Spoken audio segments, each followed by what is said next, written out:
Então, boa tarde a todos, né? Sejam todos bem-vindos à nossa transmissão ao vivo, aqui na página da Associação Ilha Belga. É uma alegria receber cada um de vocês no encerramento da 6ª Semana Belga, uma programação que celebrou cultura, história e laços entre Bélgica e Brasil. Hoje temos um encontro especial para mergulhar na trajetória da colônia belga de Ilhota e entender como diplomacia e comércio se entrelaçam nessa história fascinante do século XIX. Para isso, eu tenho o prazer de apresentar nossos convidados aqui da nossa live, a Natália da Silva Pereira. A Natália, ela é bacharel em História pela Universidade de São Luís e mestre em História Contemporânea pela Universidade Livre de Bruxelas, onde defendeu a dissertação A Colônia Belga no Império de Santa Catarina, Diplomacia, Comércio e Contrabando, de 1841 a 1847, que é nosso tema da conversa de hoje, né? E ela atuou por 7 anos como pesquisadora num projeto conjunto entre as universidades de Antuérpia e Bruxelas sobre a imigração belga no século XIX. Atualmente, finaliza um doutorado sobre engenheiros estrangeiros na Bélgica, no mesmo período, e coordena publicações na editora Walter Kluber. Também nos honra com sua presença o Mark Storms, historiador belga, especializado na presença belga no Brasil e sócio honorário da associação. O Mark conduzirá a entrevista com a Natália, garantindo um bate-papo cheio de insights. Mark e Natália, sejam bem-vindos, é uma honra tê-los aqui. Pessoal, aqueles que estiverem nos assistindo ao vivo, deixe suas dúvidas e comentários no chat. Ao final, tentaremos selecionar algumas para responder. Sem mais demora, passo a palavra, então, ao Mark, que preparou uma sequência de perguntas instigantes sobre a pesquisa da Natália. Sejam bem-vindos. É contigo, Mark. Boa tarde a todos e todas, e boa noite para a Natália, que está nos ouvindo desde Bruxelas. Eu fiquei muito impressionado com a dissertação da Natália.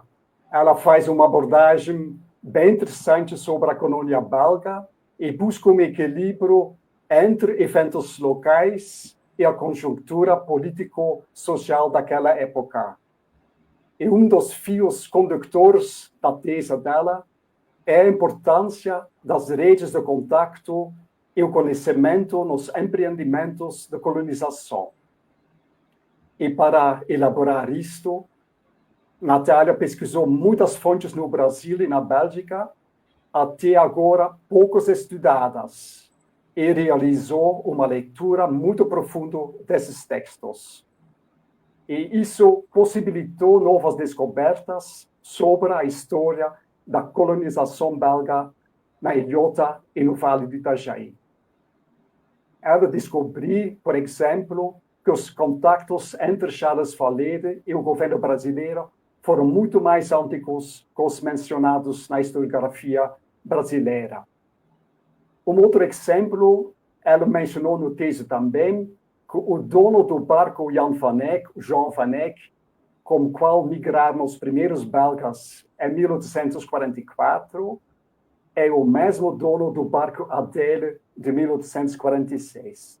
E há muitos outros exemplos de descobertas que ela faz sobre a história da Ilhota.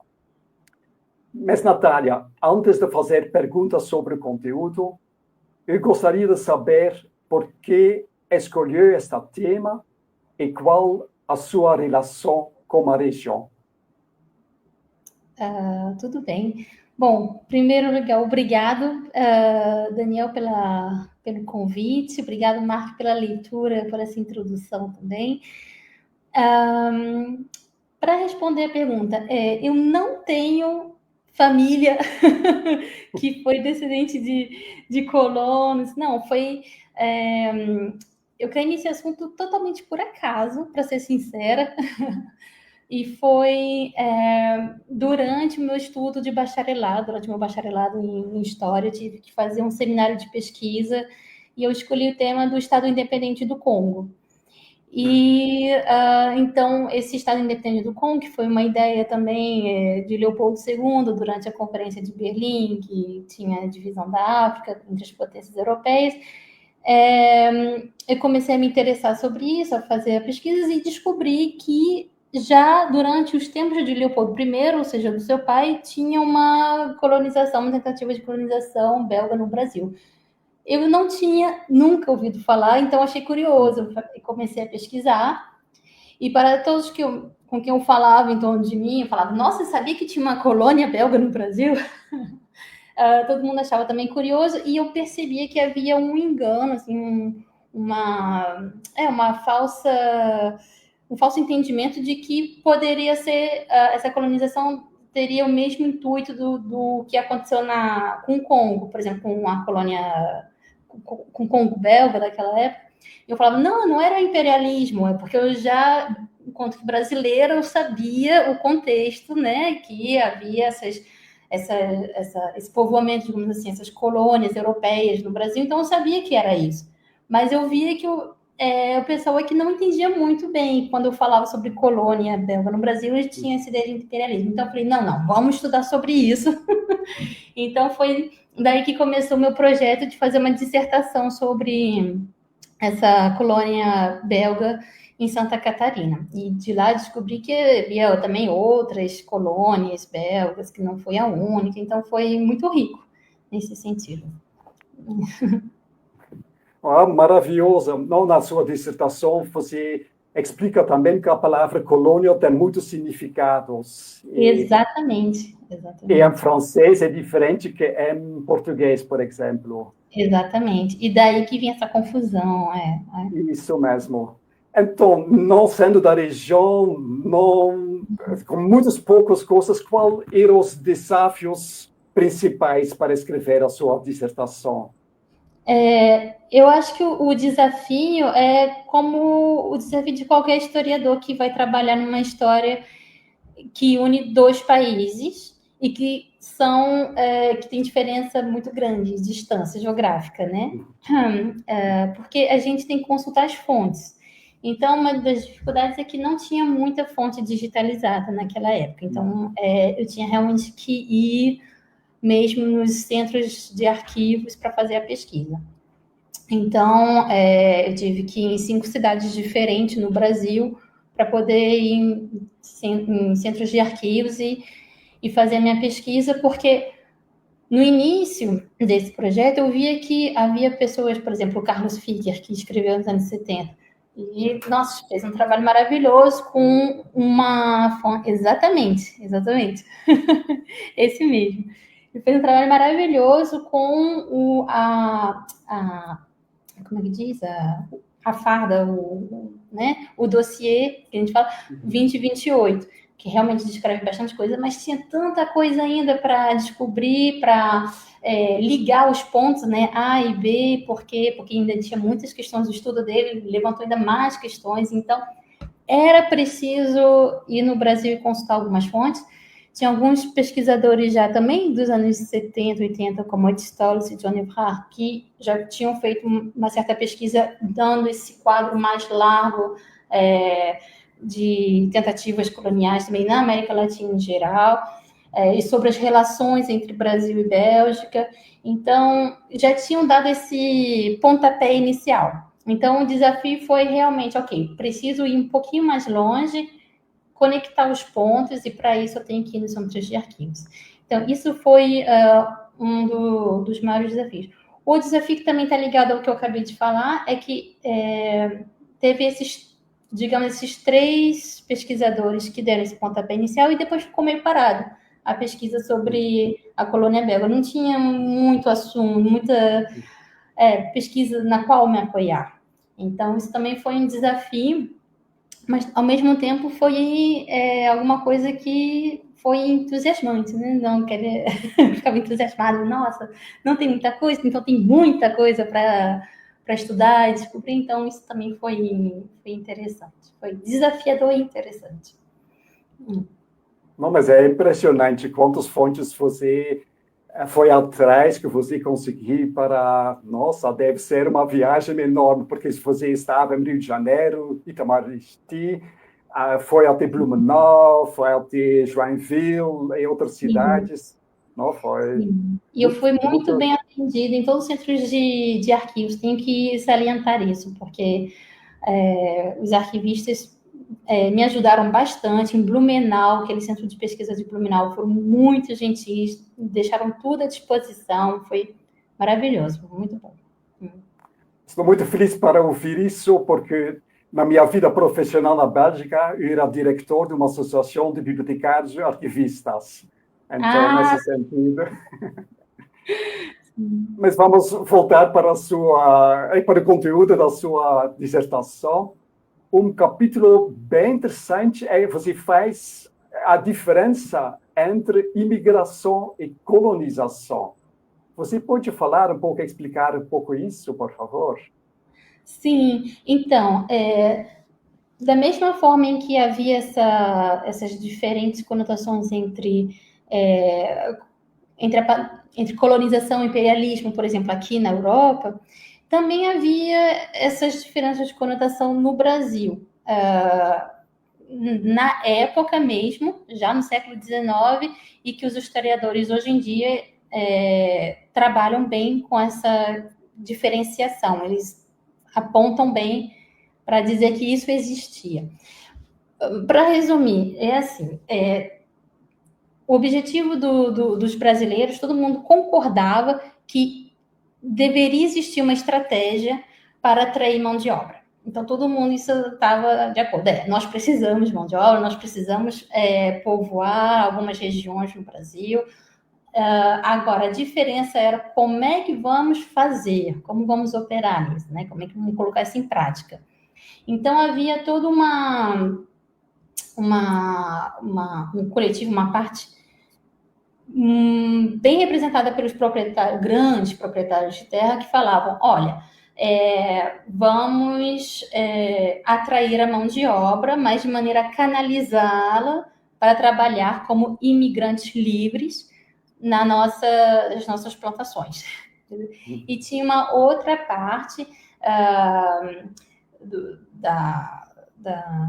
do governo brasileiro, digamos assim, em geral, imperial e provincial, que falava, não, nós precisamos povoar, criar colônias que possam melhorar a região no sentido de construir hospitais, a melhorar vias de comunicação e extrair as riquezas das florestas, e só poderemos fazer isso com colonos. Então, e para atrair colonos, já os diplomatas brasileiros falavam, ok, mas só vamos conseguir atrair estrangeiros se a gente disser lá fora que vamos dar terras, vamos dar proteção. Então, tinha todo esse contexto. Então, essa discussão entre qual é a melhor maneira de atrair estrangeiros pela imigração livre, ou seja, só mão de obra mesmo livre para trabalhar na plantação, ou realmente como colonos, pequenos proprietários de terra, vamos dar as terras. Então, isso foi uma grande discussão nesses anos 40, porque até então, até 1850, com a Lei das Terras, que melhorou mais essa questão, porque até então tinha um vácuo legislativo, a gente não sabia o que fazer com relação às terras, ainda era um sistema de 6 marias do século XIV, então tinha toda essa abertura para essas discussões. E não, vamos dizer, não vou dizer infelizmente ou felizmente, porque, bom, a gente não pode, né, também ter um pós-conceito do que aconteceu, mas o que aconteceu é que a colônia belga estava bem no meio desse embate. Então, foi uma das coisas que influenciou o desenrolar da colônia, desde o começo, porque a Lei das Terras foi em 1850, mas desde 1842 que já havia esse debate sobre como fazer com as terras. Vamos dar, vamos vender, o que a gente vai fazer? Em 1842 foi justamente o ano que teve o contrato da concessão imperial para a colônia belga. Então, a colônia belga ficou bem no meio dessa discussão, e as discussões que houveram na Assembleia Legislativa do governo, de, ok, não vamos dar essas terras, ou vamos vender, o que vamos fazer? Então, tudo isso acontecia para a colônia belga, mas já mostrava todo o ambiente geral mesmo para tudo. Então, era como se fosse um pequeno espelho do que acontecia de uma maneira mais geral, entendeu? Foi claro, mais ou menos, você conseguiu entender a diferença entre... Bom, acho que não, você explicou muito bem para mim, mas espero para os ouvintes também. Também espero. Se não, podem colocar aí nas Sim. perguntas. Perfeito, perfeito. Não, você já falou que a ilhota era, claro, uma colonização, e vamos agora focalizar um pouco sobre, eu acho que isso vai ser de grande interesse dos moradores da ilhota e os arredores, os primeiros colonos. Você analisou as profissões mencionadas na lista de bordo do primeiro barco, o barco Jean Van Eyck, e concluí que houve realmente também empreendedores entre elas. Não era só mão de obra, trabalhadores, não. E desde aqui, você faz uma hipótese, que é a primeira vez que eu li essa hipótese, que eu acho que é bem interessante. Eu vou fazer a citação, eu fiz a tradução em português. Parece que cada empreendedor tinha seus próprios colonos e que elas estariam vinculados por um contrato entre elas. E você menciona os exemplos dos irmãos Auguste e Gustave Le Bon, junto com 8 homens, uma mulher e 2 crianças. O Van der Heide, associado ao Louis Christians, com 15 colonos. E também o Charles de Gaulle, como filho Emile e 16 colonos. O que você levou a formular essa hipótese? O que me levou a formular a hipótese foram as fontes. Eu só segui as fontes.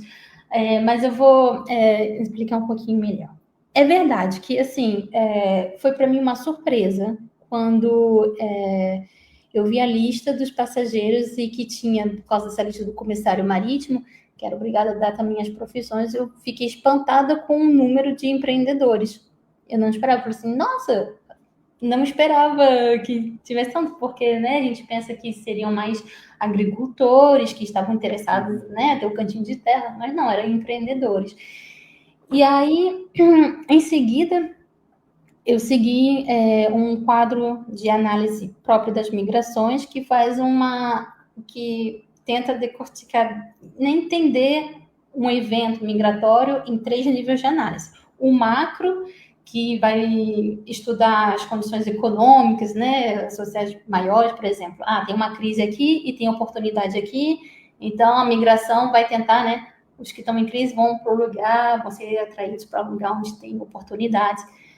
Então, tem esse contexto macro, tem o contexto meso, que é dos contatos, das redes de contatos, porque, assim, só o fato de ter crise não vai explicar algum comportamento migratório. Então, vamos estudar as redes migratórias. E também não vai indicar por que um lugar e não outro. Então, tudo isso muito depende dessas redes de contatos, de informação. E outro nível de análise é o micro, que vai estudar justamente essas características individuais dos imigrantes e domésticas. Então, nesse nível... Então, eu estudei esses 3 níveis. Então, quando eu entrei nesse nível micro, que eu fiquei surpresa com o número de empreendedores e o tipo, então, de colonização que era. Eu tive um declique, tipo, não, então era um empreendimento comercial, digamos assim, tem um tanto de empreendedores. E quando eu fui no Brasil, que eu vi as fontes dos arquivos públicos do estado de Santa Catarina, eu lembro que tinha uma fonte que falava sobre uma queixa justamente do Le Bon. Agora, eu não sei qual dos dois era, se era o Augusto ou o Gustavo, não lembro agora, mas era um Le Bon que estava lá reclamando que tinha um problema com um outro proprietário de terra da empresa dele de açúcar. Então, eu pensei, tá. E nesse documento falava que o irmão dele... que ele tinha colonos. Aí eu falei, que interessante, que ele tinha colônias, tipo assim, porque, né? E aí depois eu vi em duas fontes diferentes que cruzavam a mesma informação com relação ao Charles de Gaulle, e que falava que ele tinha ido com 16 colonos, e seus 16 colonos. E não falava outros 16 colonos, falava seus 16 colonos. Então, como se era ele, né, o chefe daqueles 16 colonos. E foram duas fontes diferentes. Então, uma foi o que eu achei na Bélgica, e a outra foi... não, as duas eu achei na Bélgica, mas foram em documentos diferentes. Uma era uma carta de uma pessoa para um diplomata belga, e o outro teve um relatório do antigo diretor da colônia, o Fontaine, que ele teve que se explicar para o governo belga, e nessa carta, nesse relatório, ele falava também de Charles de Gaulle e seus 16 colonos que tinham, né, dissertado, que tinham ido embora, que tinham deixado o empreendimento colonial. Então, eu vi em diferentes momentos que falavam seus colonos, também com Van Heyse, também tinha... Então, foi isso que me levou a pensar que, o número de empreendedores era como se cada empreendedor fosse um chefe, digamos assim, comercial. E era da responsabilidade dele de atrair os colonos para o empreendimento dele. Por quê? Porque no Brasil tinha um grande problema de mão de obra, né? Eles estavam justamente... O governo brasileiro queria mão de obra no Brasil. Se esses empreendedores belgas fossem para o Brasil, mas que tentassem achar mão de obra lá, eles não iam achar. Então, eles tinham que trazer a mão de obra daqui da Bélgica, para o empreendimento dele lá. No caso do Le Bon, era um empreendimento com relação à cana-de-açúcar, né? Ele trabalhava com aguardente, açúcar, essas coisas. Então, tinha esse savoir-faire, né, belga, desses colonos, então eles já vinham com tudo preparado, entendeu? Então, nessa dissertação, a hipótese que eu levantei era que tinha a Sociedade de Colonização Belgo-Brasileira, com o Charles Van Leyden, que era o representante. E ele tinha feito um acordo com esses empreendedores, entendeu? E esses empreendedores, eles que contactavam os outros colonos e faziam um acordo com eles. Então, era assim, entendeu? Tinha níveis, digamos assim. Porque eu tinha estudado como é que a informação se difundiu. Como é que esse projeto de sociedade de colonização chegou nos ouvidos desses colonos, né? Porque aí eu estudei de onde eles vinham, como é que eles poderiam ter ouvido, como é que eles teriam ouvido essa informação e de maneira tão fiável, né? Tipo, nossa, tem que confiar muito numa pessoa para falar assim, vamos para o Brasil e vamos deixar tudo, vamos para lá, tentar uma nova vida. Não, você só vai migrar se você tiver certeza do que você está fazendo, porque precisa de capital, precisa, né, de toda uma mudança de vida. Então, não é qualquer informação. Então, nisso eu vi também que eles tinham contatos mais diretos com esses empreendedores, mais do que com o Van Leyden, entendeu? Então, foi essa conjunção de fatores que me fez criar essa hipótese de que cada empreendedor tinha o seu número de colonos que já era estabelecido o contrato com eles antes deles migrarem. Não, muito interessante. E eu acho que eu achei uma prova da sua hipótese. Que ótimo. Sim. A Marie Villain, dos descendentes dos Villains que chegaram, Jean-Baptiste Villain, publicou em 1904 em Florianópolis uma carta pública dizendo que ela foi vítima de despejo dos Regis Leblanc. E foi um processo jurídico. Eu pedi esse processo foi guardado na justiça. Eu tinha acesso a essa coisa e lá consta que os irmãos Lebons, junto com outras pessoas, tudo de Malines, de Mechelen, criaram uma associação. Porque na carta que a Marie Villain escreveu, ela falou que meu pai tinha ações desse empreendimento. Eu pensei que ela tinha ações da colônia belga brasileira. Eu estava muito interessado, porque até agora nunca achei o maxon desse empreendimento. Sim. Mas não, dentro das provas consta que era uma outra coisa, criado também em Bruges, em 1844, e as 8 pessoas assinaram lá um contrato com os irmãos Le Bon. Então, se quiser, depois enviar todos os documentos, dar acesso para a pessoa, porque é muito interessante, ainda tem muitas coisas para descobrir, eu acho. Sim, é extremamente interessante, vou ser muito agradecida se você enviar, porque durante a minha pesquisa, eu puxei os cabelos pensando, cadê esses contratos? Eu tenho certeza que tem contrato, mas cadê os contratos? No momento, os contratos, eu tenho também fonte que acho que você precisa. O Charles Van Lede, quando ele faleceu, dentro do seu testamento, ele deixou tudo para a cidade de Bruges, todos os seus valores. Ele era solteiro, nunca se casou, não tinha filhos. E Bruges gostaria de vender os terrenos que o Valede comprou. E tem muita correspondência sobre isso. E dentro dessas correspondências tem alguns exemplares dos contratos. Mas outros contratos, é uma confusão, ninguém fala. E Fontaine também, acho que esses contratos foram traduzidos em português. E lá consta alguma coisa nessa língua estrangeira, mas eles não falaram qual língua era. Eu acho que era francês. Mas então, os contratos que são guardados em Bruges também são em francês. Posso dar acesso a todo esse material também. Sim. Daniel, já temos um próximo live. O ano que vem vamos falar sobre outros assuntos. Com certeza. Obrigada, Mark. Sim, assim. Imagina. Infelizmente, todas essas coisas, todos esses empreendedores não conseguiram para levar a colônia belga para um sucesso feliz. Você mesmo escreve que eles, diversos fatores levaram ao fracasso da colônia belga. Quais eram esses principais fatores? Bom, você já falou que eles entraram no meio da confusão entre 42 e 50, a lei das terras, mas houve outros. Teve muito. Bem, primeiro fracasso, eu digo no sentido de empreendimento colonial, mesmo. Eles tinham um plano, digamos assim, havia um plano inicial e esse plano não foi seguido. É por isso que eu falo de fracasso, porque eles tinham uma ideia e que essa ideia não foi concluída.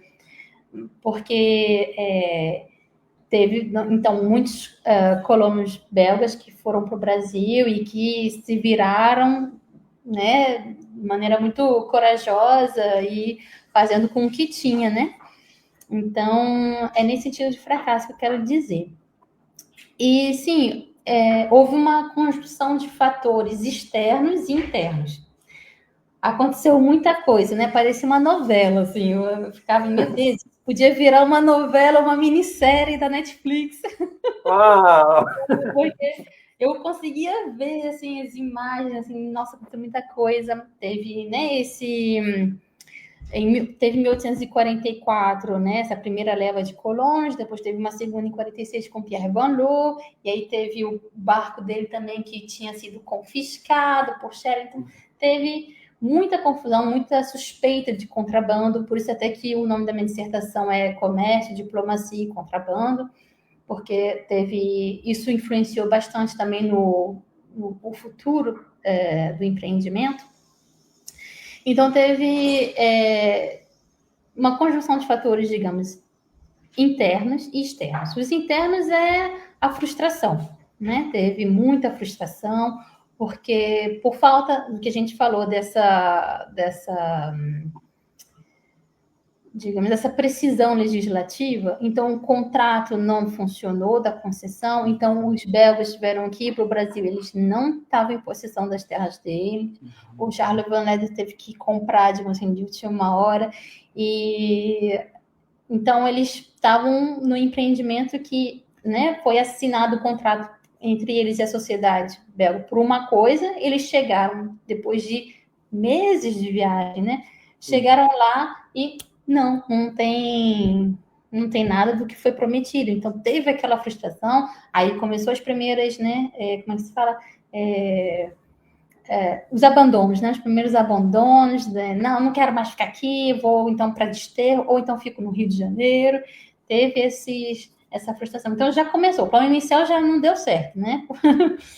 E teve essa frustração. Então, teve também conflitos, porque depois Van Led foi embora, né?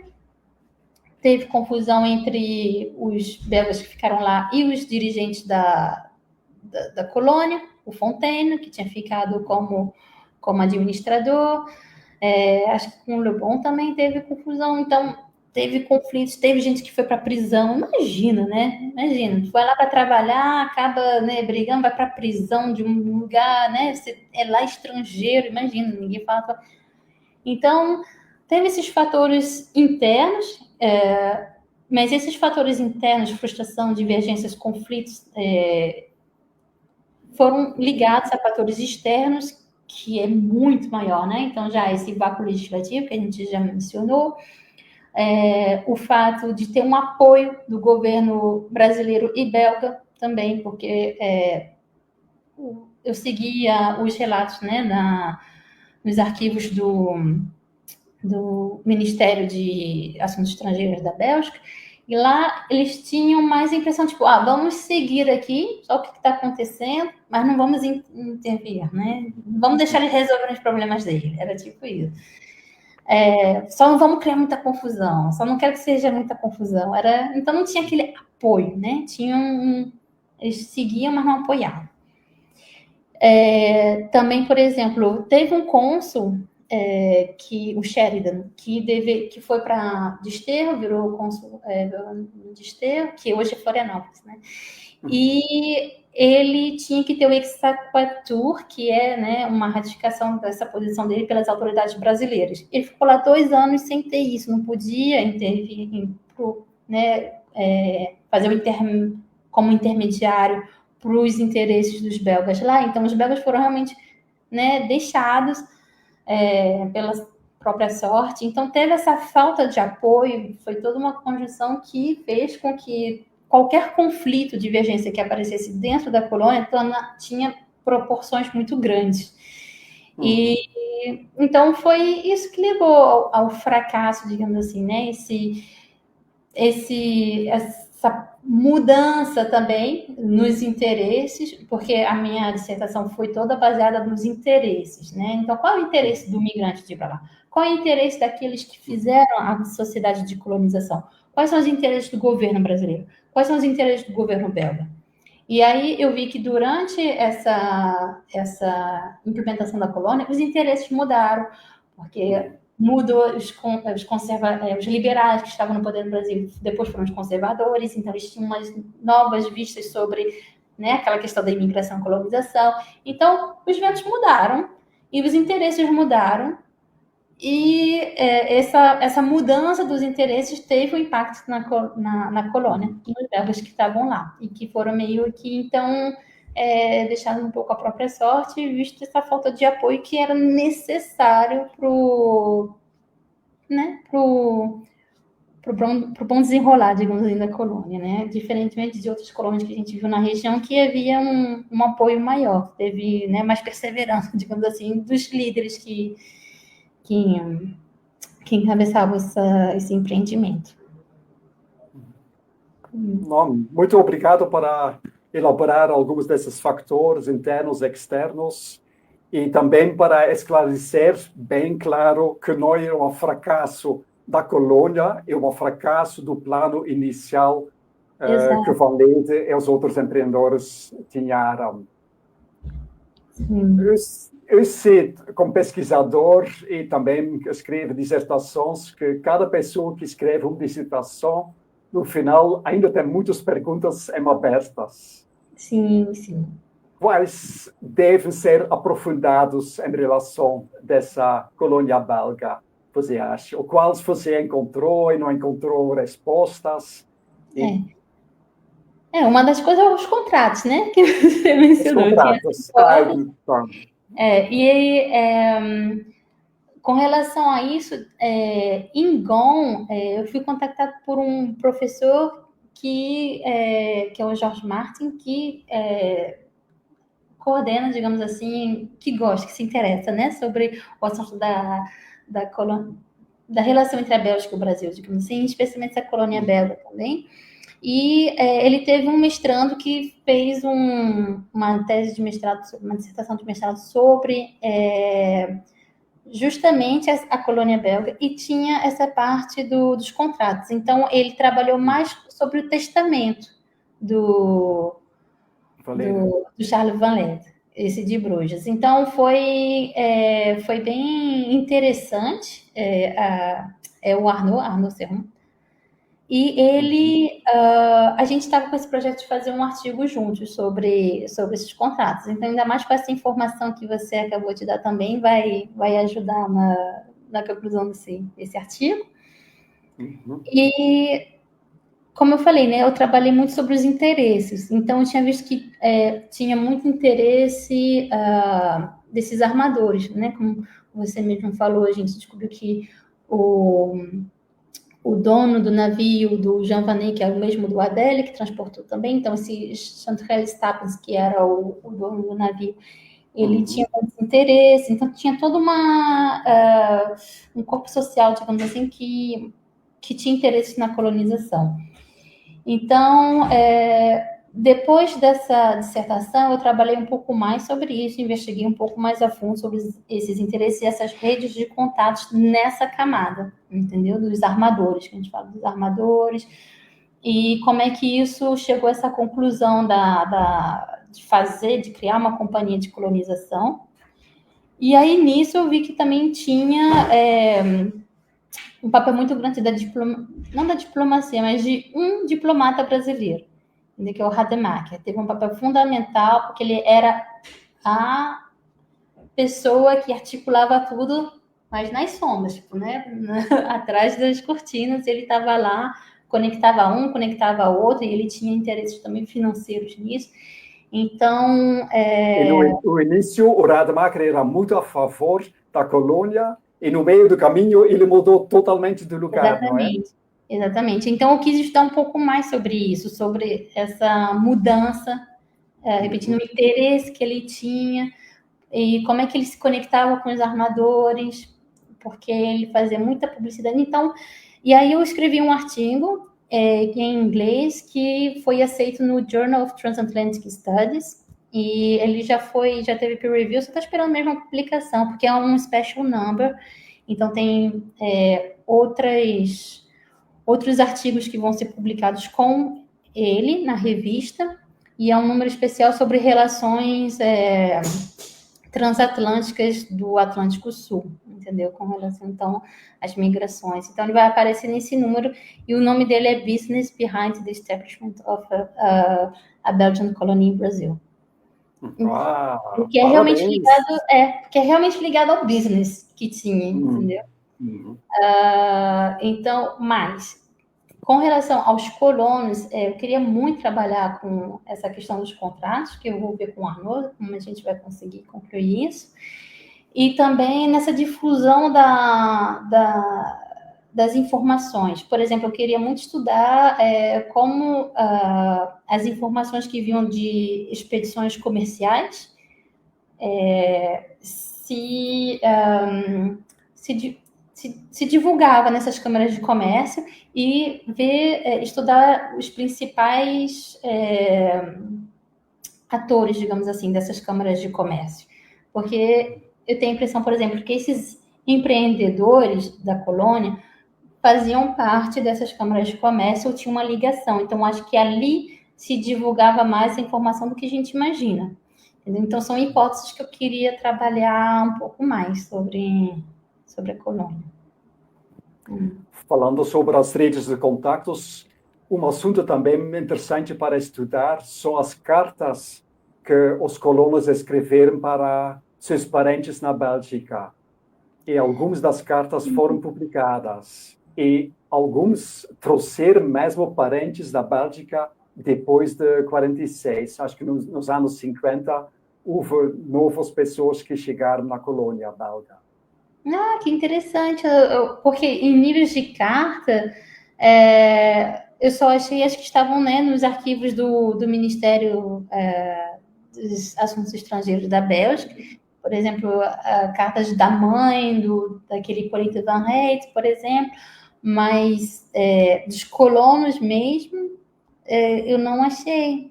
E onde é que eles estão publicados onde? Então, na Bélgica tem muito dessa chamada heemkundige kringen. São associações locais que estudam a história muito local de um bairro, de alguns bairros. E algumas delas têm revista. Em uma dessas revistas, eu achei que dos belgas estive de visita na Bélgica, convidei outras pessoas para ir lá e publicar algumas coisas. Não, é uma pesquisa muito interessante, é no micro mesmo. Sim. Então, eu vou compartilhar com você. Eu tenho um site onde eu publiquei essas coisas. Eu vou indicar onde você pode achar e todos os ouvintes também. Ótimo, obrigada, Marcos. Obrigada. Imagina. Estamos aqui para... Mas, então, espero que você está animando muitos futuros pesquisadores e pesquisadoras. Tem alguns conselhos para oferecer a elas, mesmo pessoas amateuras, não precisa ser para fazer dissertações, mas pessoas de ilhota mesmo, que querem ir atrás de seus antecedentes. Sim, bom, o que eu poderia dizer é, existe ainda a possibilidade de aprofundar nas questões de genealogia. Por exemplo, e o arquivo... os arquivos da Bélgica tem um site, e nesse site você pode procurar... tem realmente um link que fala procurar pessoas. Aí você coloca o nome da pessoa e eles vão achar qualquer ato do registro civil que tenha relação com essa pessoa. Então, é uma fonte muito boa. E cada vez mais tem documentos. Cada vez tem mais documentos, são digitalizados. Então, eu tinha começado na minha dissertação a fazer isso, nesse site, mas eu vejo que hoje ainda tem mais documentos. Então, se alguém se interessar por genealogia, poderia também começar, porque eu indicava, por exemplo, na dissertação, a força como é que se fala? Tem uma tese em sociologia que fala The Strength of the Weak Ties, que é a força da ligação fraca. Então, ou seja, socialmente, você conhece alguém ou tem uma relação muito distante, às vezes ela traz mais coisas, mais informações do que as relações que você tem mais perto. Então, inclusive familiares. Então, por exemplo, se você tiver digamos assim, o afilhado do cunhado da tua sogra, que tem alguma informação que pode ser útil para você. Então, nesse estudo de genealogia, é legal poder detectar, ok, ele é sobrinho dessa pessoa, essa pessoa é conectada com tal pessoa, então fazer conexões assim para entender como é que esses belgas tiveram informação dessa sociedade de colonização. Eu acho isso incrível. Então, por exemplo, eu tinha visto, por exemplo, ligações mais antigas da família Mais com até a Van Leyen. Então, mas assim, ainda tem havia muito buraco genealógico ainda que eu não podia confirmar nada, né? Era muito distante. Mas a estudar, tem que ver quais são, se há ligações. Eu tinha até provado umas mais perto, né? Por exemplo, da família Van Heijt, o Christians que era ligado com o dono do navio, por exemplo. Então, a gente via que todo mundo se conhecia. Não tinha uma coisa assim. Então, para provar isso com mais documentos, seria legal fazer um estudo genealógico. Assim, eu acho bem interessante para quem quer mais informações sobre. E é possível. É que pega tempo, né? Toma tempo, mas é possível. Estou vendo uma sorriso bem grande no Daniel. O Daniel já fez muito estudo sobre a genealogia dos descendentes. Então, ele descobriu muitos fatos, ele já tem livros cheios, mas acho que, Daniel, você só começou com a chegada dos belgas e a primeira geração. E eu acho que a Natália também me está dizendo para aprofundar mais seus antepassados, para ver quais eram as ligações entre elas, não é? Exatamente, Mark. Exatamente. E lá nos ascendentes mesmo. Ver Não, quem era... Natália, na sua tese você escreve que os belgas casaram-se com brasileiros, mas nós precisamos contextualizar um pouco isso, porque o Daniel descobriu também que houve muitos casamentos entre descendentes belgas. Sim, dessas gerações. O Daniel é experto nesse sentido. Pode ser uma outra ideia, Daniel, para um próximo live, para fazer isso. Sim, é verdade. Daniel, seria ótimo, uma honra. Porque assim, eu fiz o inverso de você. Eu fiz o estudo genealógico, né, dos antes que chegaram, você fez o depois. E eu tinha visto que sim, houve casamentos com brasileiros, também com franceses, descendentes de franceses, também da colônia do Tournure, mas não tive tempo, né, para falar a verdade, de investigar um pouco mais longe. Tinha que entregar a pesquisa, né?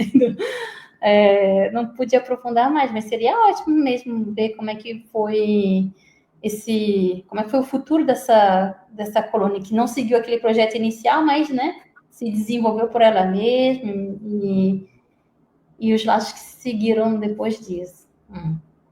Interessante. Acho que vamos quase terminar essa live aqui.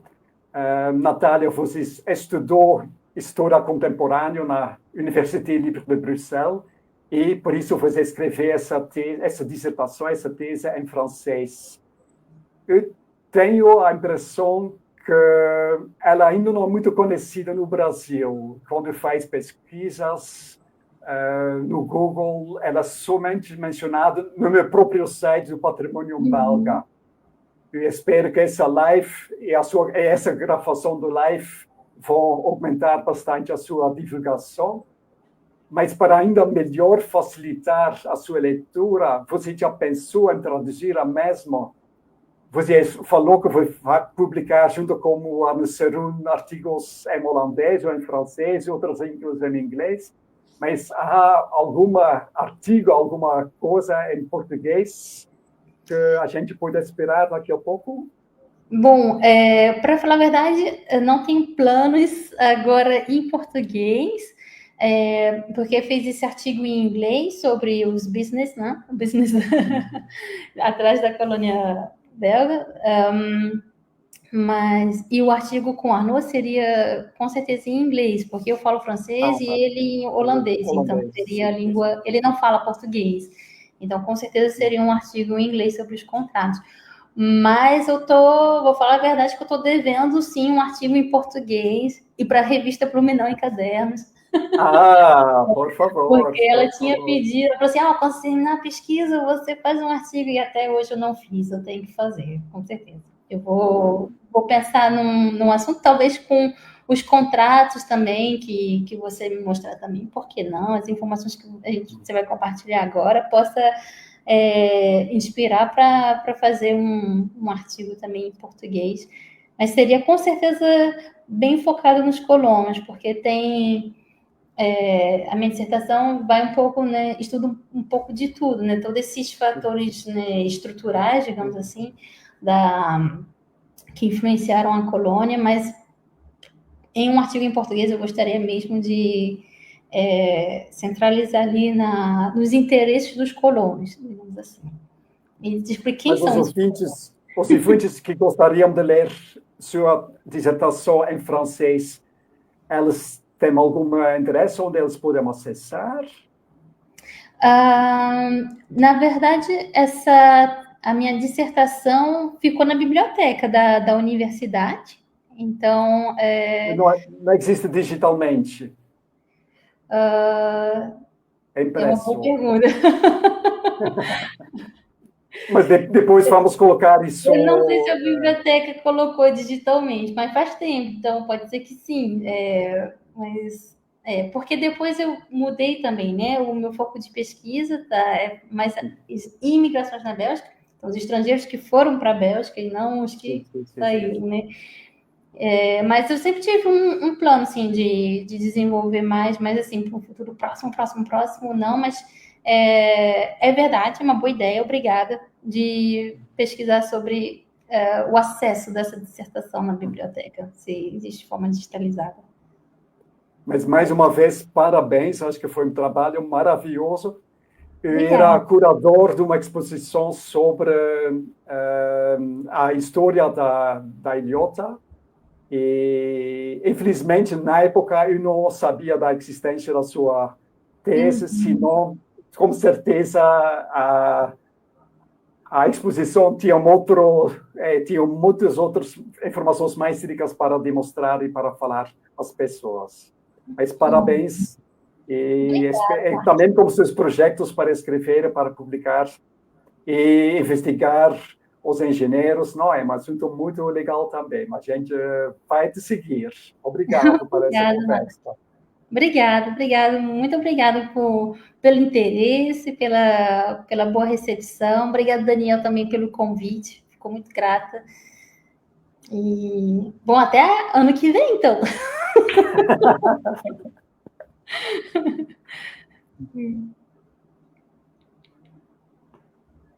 Então, muito obrigado, né? Estou até só peço um pouco de desculpa, porque eu estou com um pouco de instabilidade na internet aqui, né? Mas é muito bom para nós, descendentes, sabermos que, mesmo depois de tanto tempo, ainda a nossa colonização é fonte de pesquisa, né? E exatamente hoje, né, dia 28 de julho, então a gente está comemorando 180 anos do reconhecimento de ilhota como colônia belga, né? É uma data que ela está mencionada no próprio brasão no município de Ilhota, né?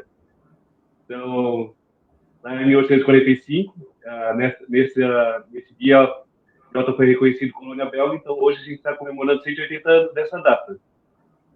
Sobre a questão da árvore genealógica, então, eu já perdi a conta de quantas árvores eu já ajudei a montar e continuo montando, né? Eu me utilizo da ferramenta do Family Search, né? Inclusive no site do Belgian Club, né, do Patrimônio Belga do Brasil, que é coordenado pelo próprio Mark.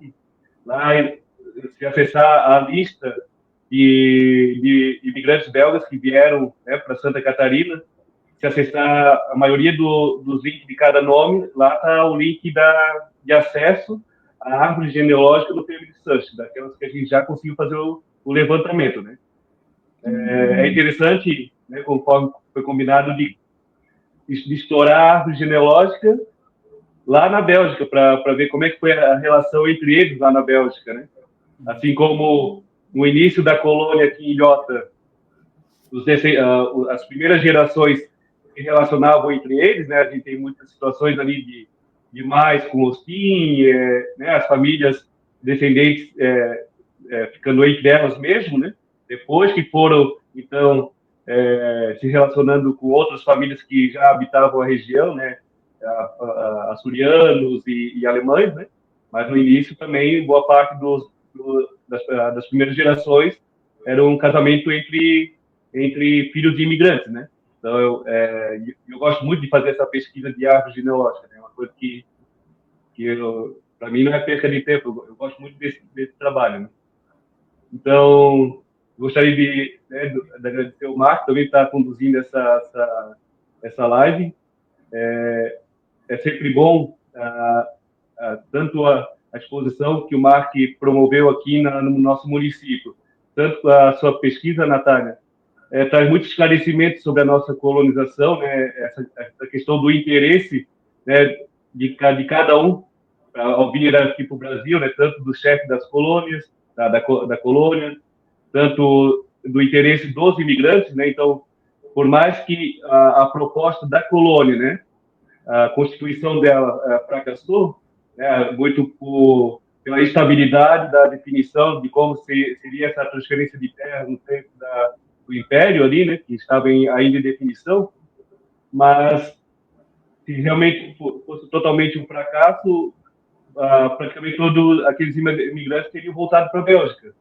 E como a carta, uma das cartas que o Mark menciona dos imigrantes aqui na Santa Catarina, então eu gosto muito da carta da família Vandal, que eles falavam que aqui em Santa Catarina eles tinham bastante abundância de caça, já tinham porcos, estavam vendo para comprar uma vaca, então assim, em meio a tantas dificuldades, mas ainda assim, mesmo assim, valeria a pena se constituir aqui, né? Assim ficaram muitos imigrantes e a família desses imigrantes se estabeleceram aqui e na nossa região, né? Tanto é que também na exposição do Marco a gente fez um levantamento das ruas na região com sobrenome de descendentes belgas. Então, a gente encontrou muitas ruas em Gaspar, Blumenau, Itajaí. Então, eu gostaria de agradecer, Natália. Você está falando... Hoje você não está na Bélgica, né? Mas quanto tempo você já está morando na Bélgica? Eu estou morando... Ano que vem 19 anos. 19 anos e meio. Estou morando aqui. Hoje eu estou de férias. Agradecer você estar, né? Você está se disponibilizando, né, do teu tempo para estar fazendo essa live conosco, trazendo todo esse conhecimento que você adquiriu com a sua pesquisa. E fala como tem sido essa experiência de estar 19 anos já na Bélgica. Como é que é essa experiência? A mudança de cultura. Muito rico, né? Muito, muito rico.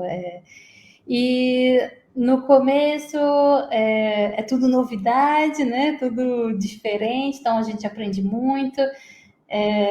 Depois bate aquela saudadezinha do Brasil, e depois a gente volta para o Brasil e tu fica, né, de férias, fica, mas tô com saudade da Bélgica agora, aí você tá na Bélgica, mas eu tô com saudade do Brasil, aí fica aquele, né? Duas casas mesmo, mas a Bélgica realmente é muito acolhedor, achei muito acolhedor, e tem essa riqueza das duas culturas, né? A cultura francófona, a cultura flamenga, a cultura de Bruxelas mesmo, que é muito cosmopolita, você ouve muitas línguas assim na rua o tempo todo. Então, eu acho que é uma experiência muito rica em termos humanos, sim. Eu gosto muito. Inclusive, a Rosângela, ela perguntou qual a língua que é ensinada nas escolas da Bélgica, né? A gente sabe que muitos não devem saber, mas a Bélgica tem 3 línguas oficiais, né? Então, na região da Valônia é o francês, na região flamenga é o neerlandês, e tem uma partezinha que fala alemão, né? E onde você mora, você fala qual língua? Eu falo francês. Eu moro na fronteira linguística, digamos assim, quase, como eles falam, né? Então, onde eu moro é o francês, onde eu trabalho é o holandês, que eu trabalho em Malina, de onde alguns colonos até saíram.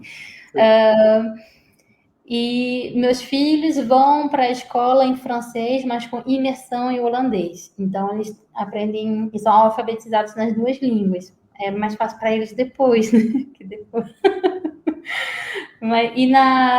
em Bruxelas, depende então da rede de ensino que você está. Você pode escolher também o francês ou o holandês, mas em Bruxelas a segunda língua é obrigada, assim, que seja uma língua, o holandês ou o francês, dependendo, né?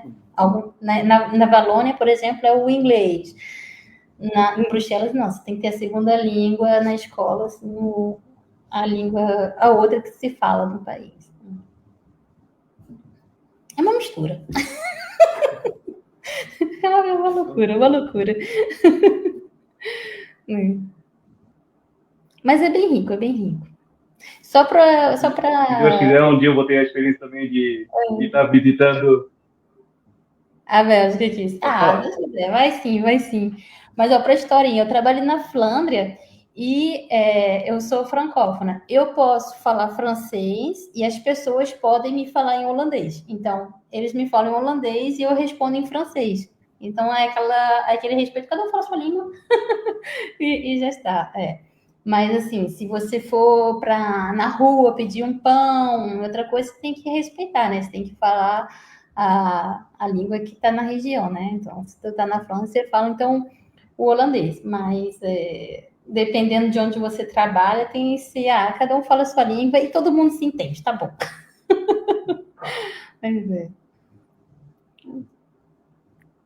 Você vai ver quando você estiver aqui. Legal, é um desafio, né? Porque a cidade do meu ascendente é Vingen, então lá se fala o neerlandês, né? Uhum. Assim como boa parte da imigração belga de Ilhota é da região de Flandres, né? Sim. Tinha um outro que era da Valônia, mas maciçamente é da região fala neerlandês. Uhum. Sim. Gostaria muito de agradecer, então, Natália e Mark, por esse bate-papo enriquecedor, né, que foi, bastante esclarecimento dos desafios que a colônia belga de Ilhota teve, né, na sua Constituição. Foi uma aula, fica aí bastante conhecimento para os internautas acompanharem, né? Inclusive, se, Natália, depois, se caso a dissertação tiver digitalizada, a gente poderia estar colocando o link tanto aqui no Facebook, mas também essa live depois a gente colocará tanto no Instagram como no YouTube, para posteriormente mais pessoas possam acompanhar, né? Então, gostaria de agradecer, né? Chegamos assim ao fim da nossa programação especial da Sexta Semana Belga, mas a pesquisa e a memória continuam vivas, né? Aqueles que nos acompanharam, que vão assistir posteriormente, que gostou, então continue seguindo a nossa página, compartilhe este vídeo e acompanhe próximas iniciativas da Associação Ilha Belga. Em breve, a gravação ficará disponível aqui mesmo, né? Como eu comentei, no Instagram e no YouTube. E, mais uma vez, obrigado, Natália, ao Mark, por ter me ajudado a conduzir esta live, a cada um de vocês que nos prestigiaram. Em nome de toda a equipe da Associação Ilha Belga, desejo uma ótima tarde e até a próxima.